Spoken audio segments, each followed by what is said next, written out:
Kanto style beef pares naman ang ating lutuin ngayon mga bossing.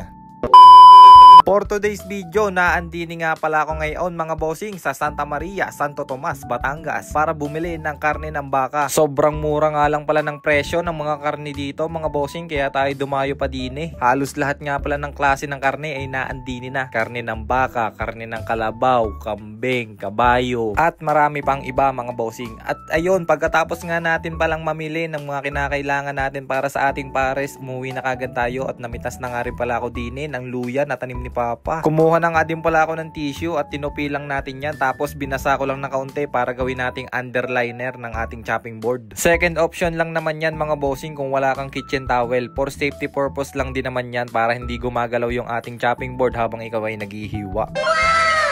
You know, safety yarn.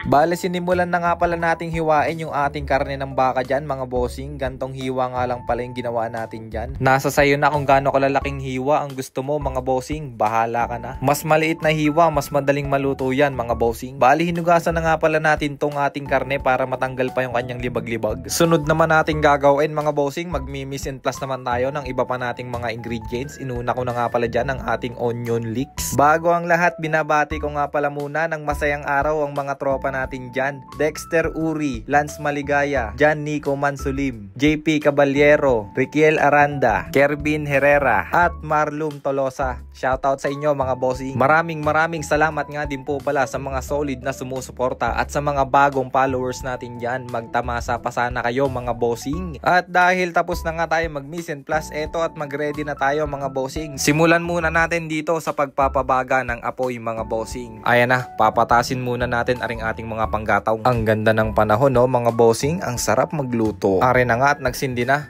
Ang gaganda nga pala ng aking panggatong na yan mga bossing. Ang lilingas niyan, hamogani pa naman yan.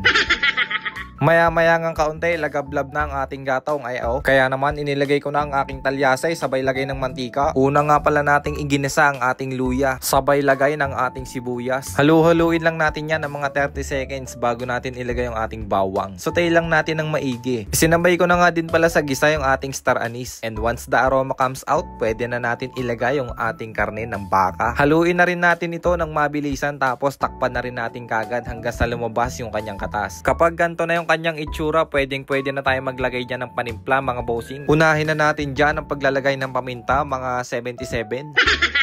Sabay lagay ng toyo, nor seasoning, at oyster sauce. Haluin lang natin para mas mag-incorporate pa yung mga nilagay natin na ingredients, tapos saka naman natin lalagyan ng maraming tubig. Tinakpan ko na nga din pala at ating iintayin kumulo hanggang sa lumambot. After 30 minutes, ari nga asbok na sa kulo, kaya tinimplahan na rin natin ito ng nor beef cubes. Sabay lagay ng ating onion leeks. Mas madaming onion leeks o spring onion, mas masarap yan mga bossing. Yan talaga nagpapatindi ng lasa ng mga pares mga bossing. Naglagay na nga din pala ako ng konting asukal dahil gusto ko talaga sa pares mga bossing yung medyo manamis-namis. Sabay lagay ng slurry na magsisilbing pampalapot sa ating sabaw. At eto na nga mga bossing, luto na ang ating beef pares. Syempre para mas solid, maglalagay tayo dyan ng spring onion, tapos maraming fried garlic. You know, parang nasa kanto lang mga bossing. Syempre iti-taste test natin yan. Titingnan natin kung tunay ngang quality. First bite, ay ewan ko naman. Ang angas, parang kalamyas. Ay siya pa no? Hanggang din na laang. Salamat sa inyong panonood mga bossing. Ciao!